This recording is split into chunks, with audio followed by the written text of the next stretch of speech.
Fewer babies, more debt, the silent collapse of the rich world, why modern societies became too expensive, exhausted, and pessimistic to reproduce themselves. Fewer children, more debt, and the slow-motion exhaustion of the rich world. In the grand museums of Europe, marble statues still celebrate abundance. Muscular farmers harvest eternal wheat. Mothers cradle rosy infants. Republics march confidently into the future. Outside, meanwhile, entire nations are running out of babies. The irony is difficult to miss. Never in human history have people been richer, healthier, safer, more educated, or more technologically empowered. Yet across much of the developed world, citizens increasingly behave as though the future itself were an unaffordable luxury. The numbers are brutal in their simplicity. To maintain a stable population without immigration, societies need 2.1 children per woman. Much of the rich world now sits far below that threshold. South Korea has collapsed into demographic surrealism. Italy resembles a retirement community with a flag. Japan has spent 3 decades rehearsing the future of demographic decline. Even China, long terrified of overpopulation, is now confronting the possibility of becoming old before becoming rich. The West once feared a population explosion. Instead, it has engineered a fertility implosion, and unlike inflation, recessions, or banking crises, demographic collapse operates in geological time. It unfolds quietly, invisibly, politely, until suddenly entire systems begin to fail at once. Schools are closing. Pension systems wobble. Housing markets distort. Armies shrink. Hospitals overflow with the elderly while maternity wards disappear altogether. The result is not dramatic collapse, but something worse: slow, grinding civilizational fatigue. The modern rich world has mastered consumption. It is less certain it still believes in continuity, the prosperity paradox. For most of human history, wealth and fertility moved together. Richer societies could support larger families. Children were labor, insurance, inheritance, and social status all at once. Industrial capitalism reversed the equation. As countries modernized, children ceased to be economic assets and became economic liabilities. Urbanization made large families impractical. Education stretched adolescence into the late 20s. Women entered professional life en masse. Housing costs exploded in productive cities. Careers have become more competitive. Expectations for parenting became absurdly intensive. In rich societies, having children increasingly resembles a luxury lifestyle choice performed under financial siege. The paradox is startling. The more advanced a country becomes, the less capable it seems of reproducing itself. Economists once assumed declining fertility would stabilize naturally. Instead, fertility continued falling even after women gained access to education, employment protections, and contraception. The phenomenon proved not cyclical, but structural. Modernity itself suppressed reproduction. In South Korea, apartments cost multiples of lifetime income. Private tutoring resembles an arms race. Young adults work hours while competing for shrinking elite opportunities. Unsurprisingly, many have simply opted out of family formation altogether. The country's fertility rate has become so low that entire regions are disappearing demographically. Japan offers a quieter version of the same crisis. The country functions efficiently, safely, and politely, while gradually emptying itself. Rural towns fade into silence. Adult diapers outsell baby diapers. Entire industries exist primarily to manage aging rather than growth. Europe's trajectory is similar, though cushioned by immigration and welfare systems. Italy and Spain combine youth unemployment with expensive housing and rigid labor markets, creating ideal conditions for demographic paralysis. Germany's fertility recovery has been modest at best. Eastern Europe has suffered outright population hemorrhage as young workers emigrate westward. The United States remains more resilient, though for reasons that are less flattering than triumphant. America's higher fertility owes much to immigration, religiosity, and cultural diversity rather than some uniquely successful family model. Even there, birth rates have steadily declined as housing, childcare, healthcare, and education costs spiral upward. The old assumption, that capitalism naturally generates social renewal, has begun to look less convincing. Late capitalism excels at producing consumers. Effective at producing families, the economics of not having children. Politicians often discuss fertility as though it were primarily a moral issue. Citizens, they complain, have become selfish, decadent, individualistic, or overly career-focused. This is comforting nonsense. People still want children. Surveys across the developed world consistently show desired fertility exceeding actual fertility. The gap is not driven primarily by ideology. It is driven by exhaustion, precarity, and economics. The modern middle class faces a peculiar contradiction. It is richer than any previous generation in absolute terms while feeling profoundly insecure in relative ones. A young couple in Paris, London, Seoul, or New York may possess smartphones more powerful than Cold War supercomputers yet remain unable to afford stable housing near decent schools.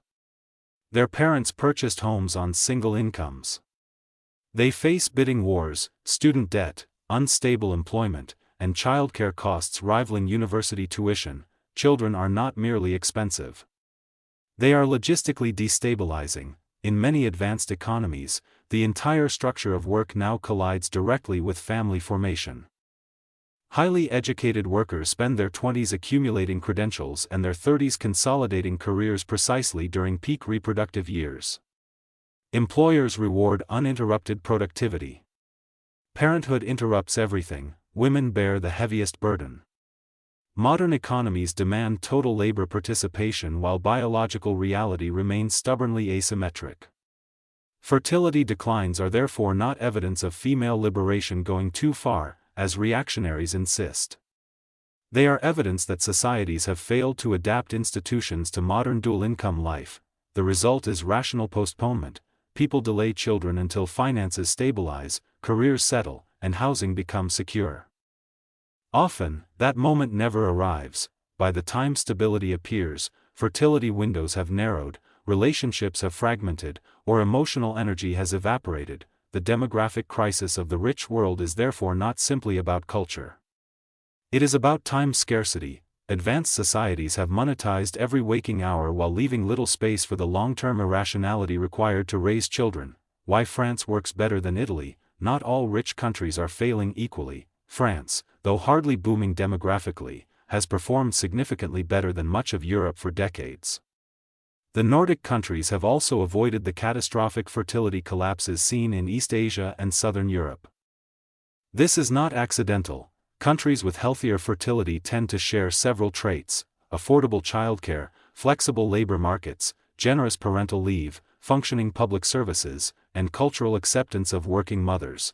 In other words, fertility rises where family formation becomes compatible with modern economic life. France subsidizes childcare aggressively. Scandinavian countries normalize paternal leave and flexible work arrangements. These systems do not magically restore replacement fertility, but they reduce the brutal trade-offs between career and parenthood. By contrast, countries that combine prohibitive costs, rigid workplaces, and traditional gender expectations tend to perform disastrously. South Korea exemplifies the trap. Women are highly educated yet often expected to shoulder disproportionate domestic responsibilities after childbirth. Professional penalties for motherhood remain severe. Education competition for children is extreme. Housing is punishingly expensive. The result is demographic collapse conducted with mathematical efficiency.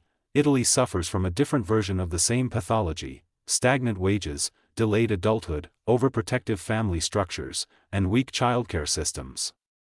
Young Italians leave home late, marry late, and have fewer children because the economic foundation for independence arrives too slowly. The lesson is uncomfortable for both conservatives and progressives. Traditionalism alone does not produce babies. Neither does wealth alone. What matters is whether societies reduce the opportunity cost of parenthood.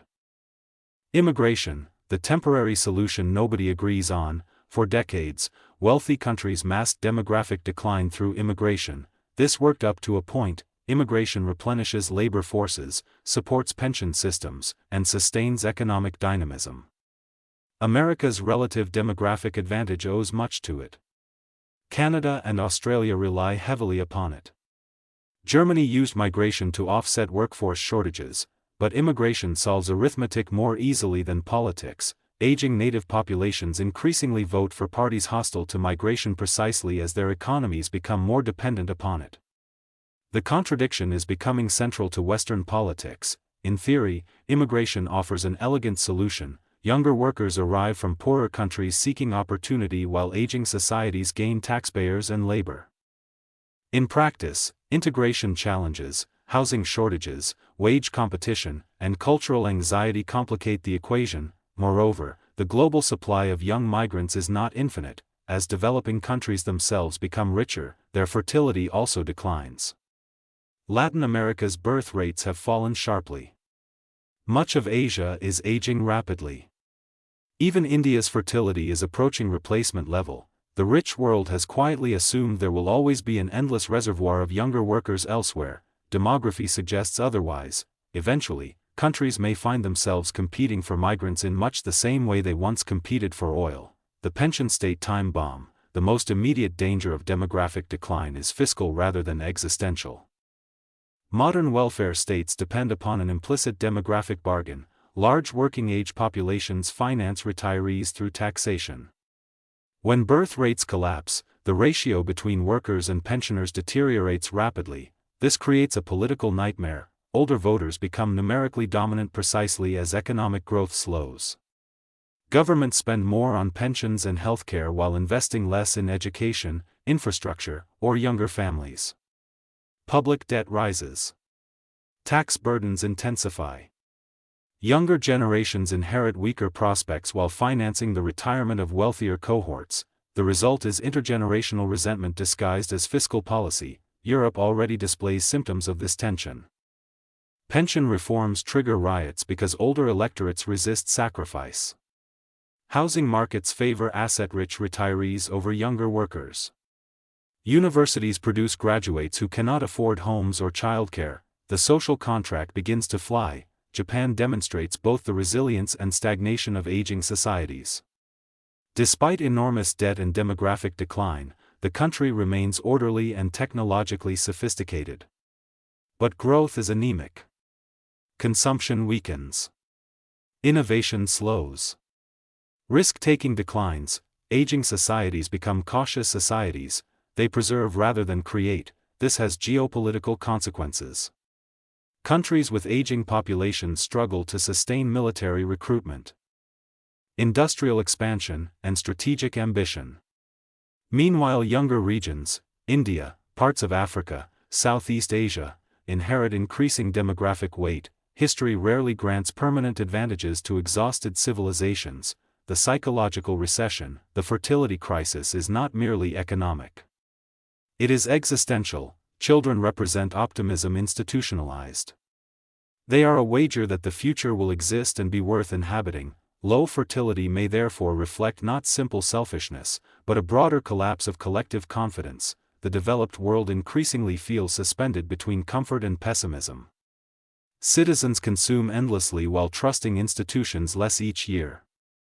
Climate anxiety, political polarization, economic insecurity, technological disruption, and social fragmentation produce a constant atmosphere of low-grade uncertainty. Under such conditions, parenthood begins to feel less like continuity and more like risk exposure.